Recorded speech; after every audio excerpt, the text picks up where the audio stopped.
죽음이 슬픔인 사람이라는 제목으로 같이 하나님의 말씀을 나누겠습니다. 이번 한 주 동안 우리는 하나님이 기뻐하시는 왕이죠. 이 요시야 왕이 어떻게 종교개혁을 일으키고 하나님이 기뻐하시는 또 예배를 회복하는 놀라운 장면들에 대해서 같이 말씀을 나눴습니다. 특별히 어제 본문에서 우리는 하나님이 보시기에 정말 이스라엘의 전무후무한 사무엘 이후로는 유월절을 이렇게 지킨 적이 없었다. 또 이스라엘 왕 중에서도 이렇게 유월절을 지킨 적은 없었다라고 말하는 가장 위대한 유월절을 지켰던 감격의 예배의 현장을 목격했습니다.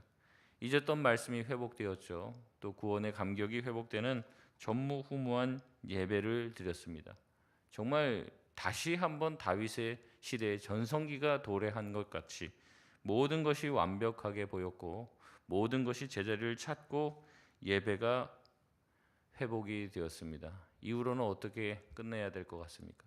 요시야가 하나님의 은혜와 복으로 평생 천수를 누리고 행복하게 살았습니다. 이렇게 끝나면 참 아름답겠죠. 그러나 우리가 오늘 읽었던 본문대로 참 그의 끝은 좋지가 못했습니다. 오늘 본문으로 들어가 보겠습니다. 오늘 본문은 충격적인 반전으로 시작이 됩니다. 우리 20절 말씀 같이 한번 읽겠습니다. 시작. 이 모든 일 후 곧 요시야가 성전을 전돈하기를 마친 후에 애굽 왕 느고가 유브라데 강가에 갈그미스를 치러 올라왔으므로 요시야가 나가서 방비하였더니. 아멘. 오늘 본문의 말씀에 보니까 모든 일 후라는 말로 시작이 됩니다. 그 모든 일 후라는 것은 요시야가 성전을 다 정돈하기를 마친 후라는 것입니다. 성전 정돈이 끝났고 예배를 바로 세웠고 그러면 좋은 일이 일어날 것 같죠. 근데 항상 계속 여러분 우리가 계속 살펴보지만 그런 뜨거운 예배 후에 뜨겁게 하나님을 예배하고 경배하고 신앙이 회복된 후에 항상 뭐가 찾아옵니까? 시험거리가 찾아오는 거예요. 그러니까 우리가 농담 삼아도 얘기하지만은 수련회 끝난 후에 항상 시험 들 일이 있다. 그래서 예전에 그런 표현들 많이 했죠. 수련회 하고 집에 가면 누가 기다리고 있어요? 마귀가 기다리고 있다. 그런 얘기 하는 거잖아요. 이게 너무나 당연한 것이고 반복적인 일입니다. 그러니까 은혜 받았을 때 제일 조심해야 되는 거죠. 예전에 제가 이제 정확하게 기억은 안 나는데 교회사를 연구하다 보니까 놀라운 부흥의 이 역사 이후에는 꼭 성적인 범죄가 증가한다는 거예요. 그 왜 그러냐? 이거를 이제 연구하신 분이 논문을 제가 예전에 읽었던 기억이 있는데 왜냐하면 막 이제 은혜를 받고 교회가 막 고양되고 이제 교회도 마찬가지입니다. 청년회가 막 부흥되면 거기서 꼭 누구랑 사귀고 이러다가 꼭 헤어지고 상처받고 그래서 교회가 쪼개지고 청년부가 흩어지는 케이스들을 많이 보게 됩니다. 왜냐하면 은혜 받은 후에 항상 뭐가 생기기 때문에 그래요. 시험거리들이 찾아오기 때문에 그렇습니다. 요시야도 하나님 앞에 이렇게 역대 정말 대단한 예배를 드렸죠. 그러면 좋은 일이 일어날 것 같은데 그렇지 않았다는 겁니다. 시험거리가 찾아옵니다. 애굽 왕 느고가 유브라데 강변에 와서 갈그미스를 치러 올라옵니다. 근데 이것은 유다를 치러 온 것도 아니에요.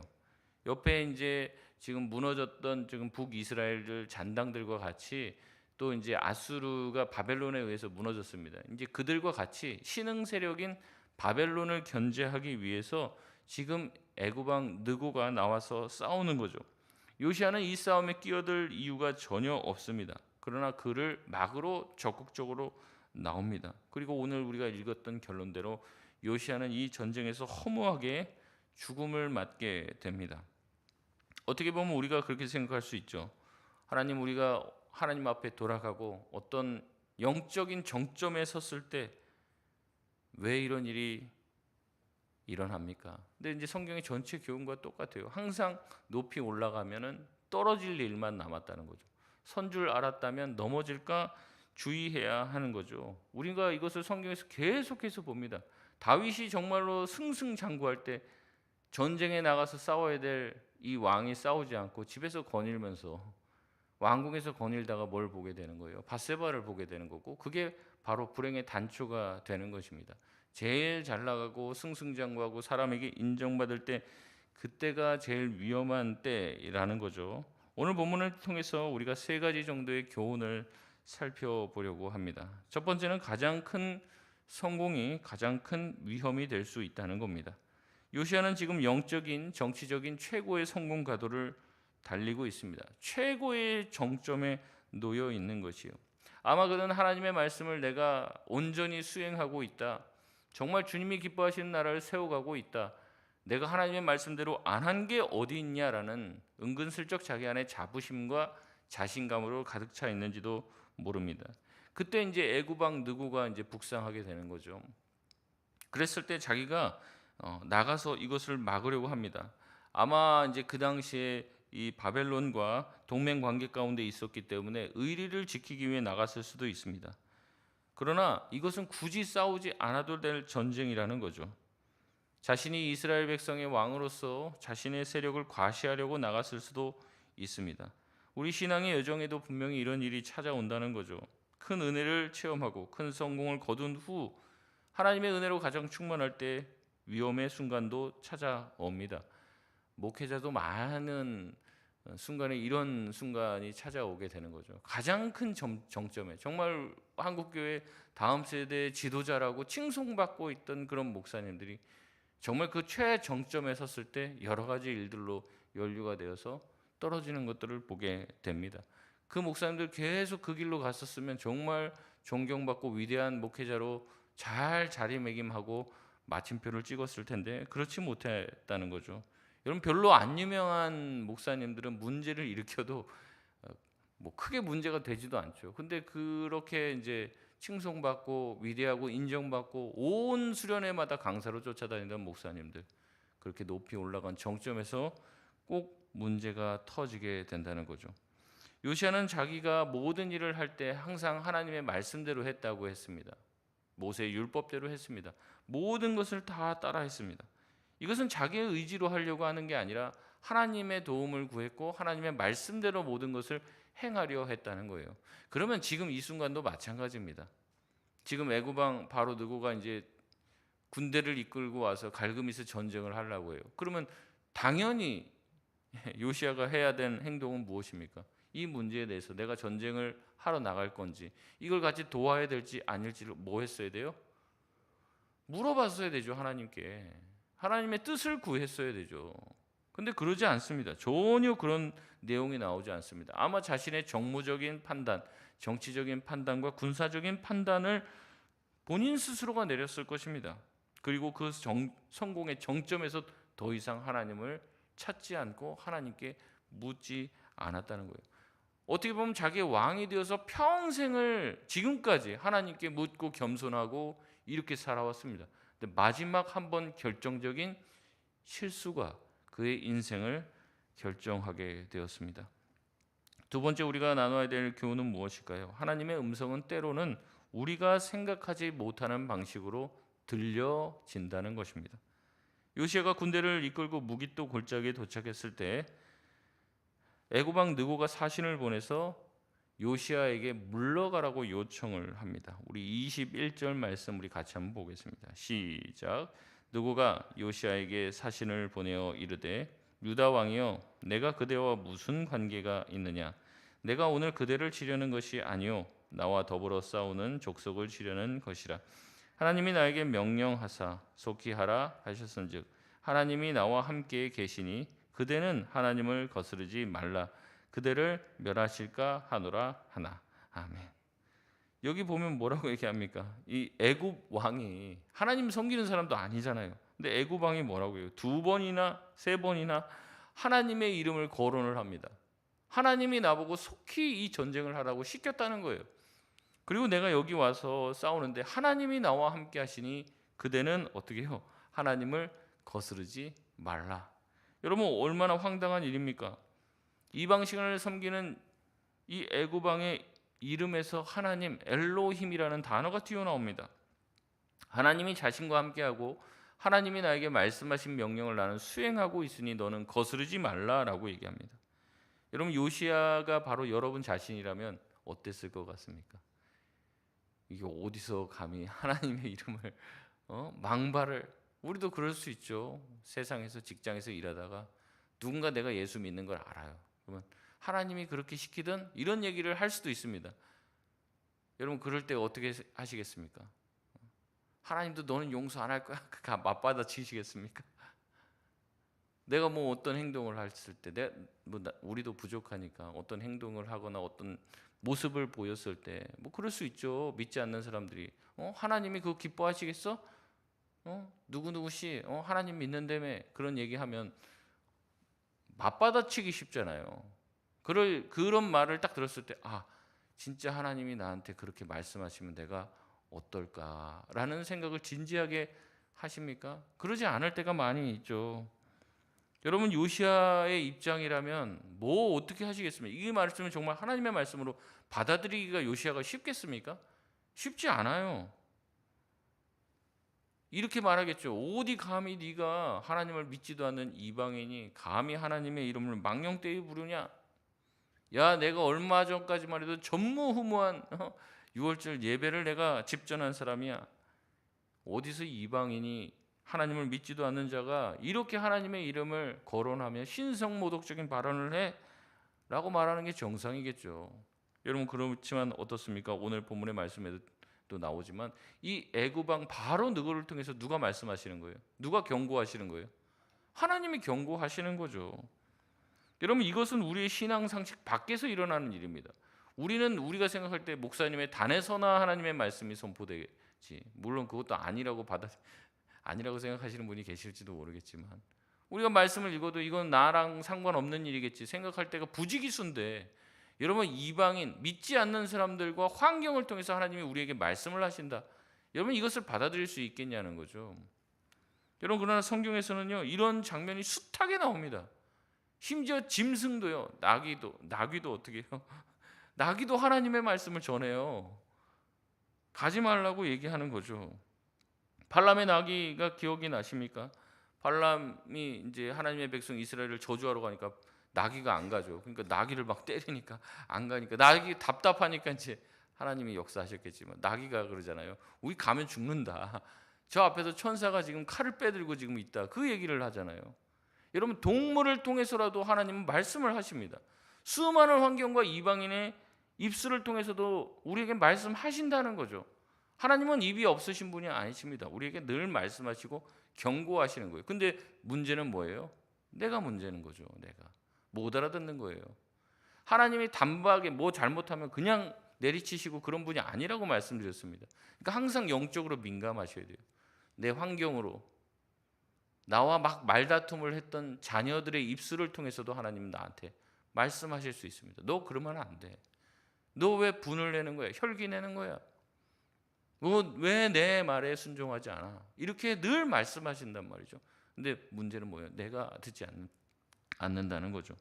하나님은 지금 이방인 적장의 입술을 통해 하나님의 뜻을 전달하십니다. 왜 전달하고 경고하실까요?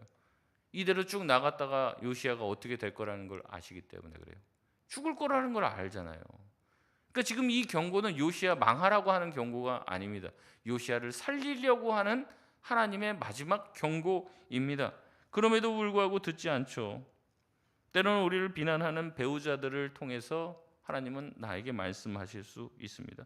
내가 이해할 수 없는 상황과 고난의 환경을 통해서도 하나님은 말씀하실 수 있습니다. 중요한 것은 메시지의 내용이에요. 어린아이가 얘기하든 어른이 얘기하든 믿지 않는 사람들이 얘기하든 그게 정말 냉정하게 하나님이 지금 나에게 하신 말씀이라면 이라고 생각하고 들을 줄 알아야 하는 것이죠. 근데 우리가 어떤 사람의 말은 하나님의 말씀이 아니다라고 딱 치부해 버리는 것, 왜 그렇게 치부합니까?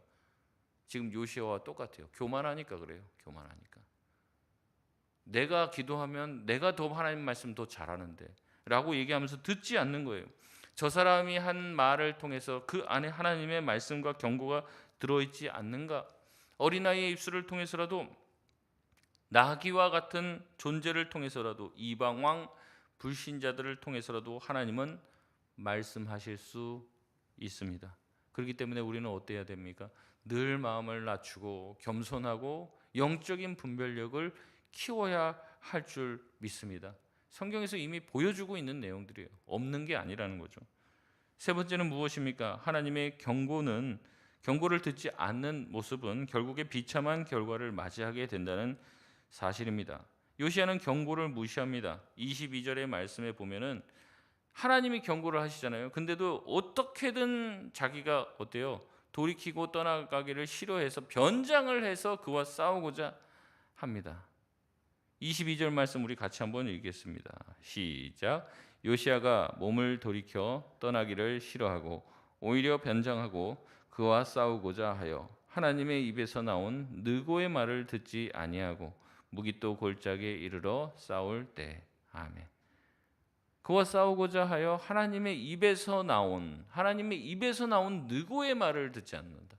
그러니까 느고의 말은 느고의 말이 아닙니다. 느고의 입술을 통해 하나님의 입에서 나온 말씀이 전달되는 것이죠. 자기의 뜻을 관철시키기 위해 이제는 하나님을 거스릅니다. 그전에 율법책에 들려졌던 말씀을 통해서 가슴을 찢고 회개했던 모습은 온데간데 없습니다. 자기가 하고 싶은 것을 고집부려 하기 위해서는 변장을 하고 거짓으로 꾸미고 나가서 전쟁을 벌일 정도의 사람이 되었습니다. 더 이상 하나님의 말씀대로 예배를 집전하고 다시 한번 종교를 개혁했던 거룩한 왕이었던 요시야의 모습은 남아있지 않았습니다. 그는 자신의 고집과 교만에 사로잡힌 한 명의 전쟁광이 되었을 뿐입니다. 그의 결과는 어땠습니까? 처참했죠. 23절 말씀에 활 쏘는 자가 요시야 왕을 쏩니다. 그는 치명상을 입고 예루살렘에 돌아와 그저 죽습니다. 24절에 온 유다가 예루살렘이 그의 죽음을 슬퍼했고 25절에 선지자 예레미야는 그를 위한 애가를 짓습니다.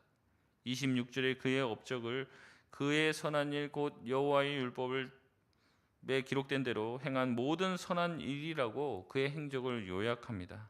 그는 분명한 위대한 왕으로서의 사역을 감당했죠. 오랜 시간 하나님께 헌신되고 예배를 세우고 절기를 세우기 위해 애를 썼습니다. 그러나 그의 마지막은 어때요? 아름답지 못하죠. 비극적이죠. 우리는 이 대목에서 하나님의 공의 앞에 두려움을 느껴야 합니다. 하나님은 우리의 과거의 대단함에 주목하지 않으십니다. 지금 현재를 보신다는 거죠. 지금 현재, 과거의 위대함과 영광에만 휩싸여 현재의 교만함과 불순종을 눈감아 주시는 분이 아닙니다. 내가 왕년에 이만큼 헌신하고 이렇게 잘했는데 앞으로도 갚아주시겠지. 내가 교회를 위해서 얼마나 헌신했는데 라는 과거의 공로는 그대로 과거의 공로일 뿐이죠. 현재 내가 하나님의 경고와 말씀을 무시해도 되는 것은 아닙니다. 결국 요시야의 죽음은 한 개인의 비극으로 끝나지 않았습니다. 이스라엘 백성 역사의 전체에 보면요, 요시야의 죽음이 결정적인 죽음이에요. 이 이후로 이제 네 번의 왕이 이제 계속되고 그 다음에 이 남유다는 멸망을 하게 됩니다. 그러니까 마지막 기회인 거예요. 마지막 기회로서 하나님이 요시야를 허락해 주셨고 요시야가 조금 더 이 역사를 아름답게 끌고 갔으면 또 달라질 수 있었을지 모릅니다. 요시야가 갑작스럽게 죽는 바람에 뭐 후계들을 제대로 세우거나 또 앞으로의 미래의 초석을 단단하게 놓지도 못합니다. 요시야가 죽은 후 남유다는 쇠락의 길을 걷게 되었고 바벨론에 의해서 결국 멸망당하게 되는 것이죠. 평생을 순종했습니다. 요시야가 하나님의 말씀 앞에 정직하게 행했고 하나님 보시기에 선한 일을 많이 했다는 평가를 들었습니다. 그런데 마지막 하나님 앞에 교만함을 내려놓지 못하는 이 마지막 불순종, 그 단 한 번의 실수가 유다의 마지막 남은 유일한 희망의 불꽃을 꺼버리는 결과를 낳았다는 거죠. 그렇기 때문에 항상 우리는 어때요? 선 줄 알았다면 넘어질까 조심해야죠. 내가 지금까지 잘했기 때문에 앞으로도 잘할 것이라고 하는 교만함 내려놔야 합니다. 하나님 나는 지금도 어떻게 될지 모릅니다. 그래서 제가 예전에도 한번 말씀드렸던 것 같은데 제가 모셨던 그 정필도 목사님, 그분이 항상 부교육자들 모아놓으면 항상 하시는 말씀이 그 말씀이시에요. 내가 지금 평생 목회 이렇게 잘하고 이렇게 하고 원로 목사로 은퇴했는데 하나님 앞에 늘 기도한다. 주님, 내가 마지막에 실수하지 않게 해 주옵소서. 하나님, 내가 실수하기 전에 나 데려가 주세요. 그 기도를 매일 한대요. 매일. 하나님, 내가 하나님 앞에 평생 목회했는데 마지막에 잘못하면 어떻게 되는 거예요? 전체의 사역이 이제 망가지게 되니까 하나님, 내가 실수하지 않도록 그 전에 나 데려가 주세요. 하나님, 내가 마지막까지 하나님의 영광만을 위해서 살게 해 주옵소서. 근데 왜 그분이 그 기도를 했냐? 성경을 읽어보면 알겠더라고요. 얼마나 위대한 사람들이 많습니까? 근데 마지막에, 다 마지막에 실수하잖아요. 마지막에 넘어지잖아요. 말씀을 맺겠습니다. 요시아의 이야기는 성공한 그리스도인들에게 강력한 경고를 주고 있습니다. 말씀대로 살았던 위대한 왕이었지만 말씀대로 죽지는 못했어요. 그의 비극은 어디에서부터 시작됐습니까? 영적 성공에 도취되어 하나님의 뜻을 묻지 않았죠. 자신의 상식과 고면에 갇혀서 이방인의 입술을 통해서 하시는 하나님의 경고를 듣지 못합니다. 인간적인 꾀를 내어 어떻게든 자기의 뜻을 관철시키려고 했죠. 우리는 요시아의 이 마지막 실수를 반면교사 삼아야 합니다. 여러분, 우리가 요시아보다 대단합니까? 그렇지 않죠. 그러면 우리도 요시아처럼 될 수도 있다는 것을 기억해야 합니다. 단 한 번의 실수로 모든 것을 다 물거품으로 만들 수밖에 없는 우리는 연약한 존재라는 것을 여러분 인정하시기 바랍니다. 그러니 무엇이 필요합니까? 매일마다 주님 앞에 묻고, 매일마다 주님 앞에 내 자신을 돌아보고, 갈고 닦고, 나의 교만을 십자가에 못 박고 하나님의 말씀과 뜻대로 살고 하나님의 말씀과 뜻대로 죽게 하여 주옵소서. 겸손한 모습으로, 끝까지 하나님 앞에 낮아진 모습으로 순종의 삶을 걸어갈 때 우리의 평생 살아왔던 그 삶의 모습대로 우리의 마지막이 주님 보시기에 아름다운 모습으로 마무리될 줄 믿습니다. 그렇게 사는 저와 여러분 되시길 주님의 이름으로 축원드립니다. 우리 시간 기도하겠습니다. 주님,